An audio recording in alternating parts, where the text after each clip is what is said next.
Бұл жерде Асыларман тұрғын үй кешені үшін жаңа мектеп салынатын болады. Анығын айтқанда, республикамызда болмаған 2000 баланы оқытатын жаңа білім ошағы бой көтереді.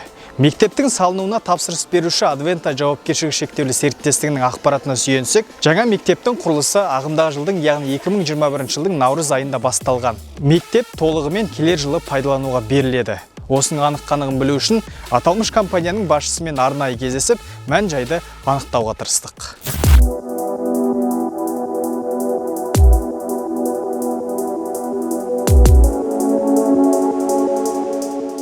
Енді біздің естуіміз бойынша бұл жерде республикада жоқ 2000 орындыққа арналған мектеп салынады. Сол дұрыс па? Ол шынымен дұрыс.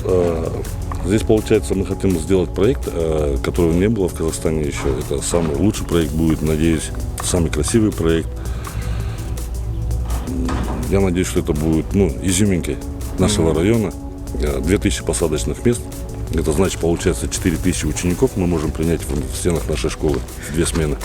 Енді былай жаңа сіздің айтқаныңызға қарасақ, пандемия кәдімгідей сіздердің жұмыстарыңыз тоқтауына кедергі келтірді, иә? Әрине. Қаржы жағынан қиындық сонда неге үшін ұшырадыңыздар деп атқаным, енді басқа объектілерге көбірек қаржы беріп, бұл объекті назардан тыс қалған жоқ? Жоқ, одан емес. Мен сізге түсіндіріп отырмын. Есть проектно-сметная документация. Вот, допустим, если мы вначале заложили, допустим, 5 миллиардов тенге, это 4,6 миллиарда было в начале проектная стоимость. На сегодняшний день проектная стоимость увеличилась до 7 миллиардов. И, естественно, банк задает резонные вопросы. Вы как собираетесь строить дальше?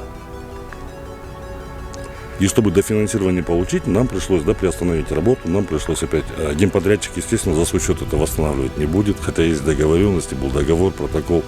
Никто же себе будете работать в 2 миллиарда не будет же. Они говорят, нет, мы лучше тогда откажемся, заплатим штрафные санкции и уйдем. Это проблема не только нашей стройки, это проблема и BI Group была, там и проблема базиса, это всех, кто... Демек, құрылыс нарығында бұндай жағдайлар қайталанып тұрады, барлығында болады. Это проблема не только нашей стройки. Қазір енді сіздер қаржы жағын шештіңіздер, енді құрылыс басталады ғой. Алла бұйыртса, енді осыны айдың аяғына дейін бастаймыз. Енді қандай жұмыстар басталады алдымен енді? Техника ешқандай ештеңе көріп тұрған жоқ? Техника не нужна, нужна просто рабочая сила и арматурный бетонный работа. Биыл енді қысқа дейін қандай жұмыстарды енді аяқтауға көздеп отырсыздар сіздер? По крайней мере, монолитные работы точно должны закончить с крышей вместе. Ал жұмыс толығымен қашан аяқталады? 1 сентябрь Алла бұйыртса. Келесі жылы? Келесі жылы, 1 сентябрь. 1 қыркүйекте пайдалануға бересіздер. Алла бұйыртса. Нысанның төлқұжатына қарасақ, 2022 жылдың 30 желтоқсанында аяқталады деп тұр.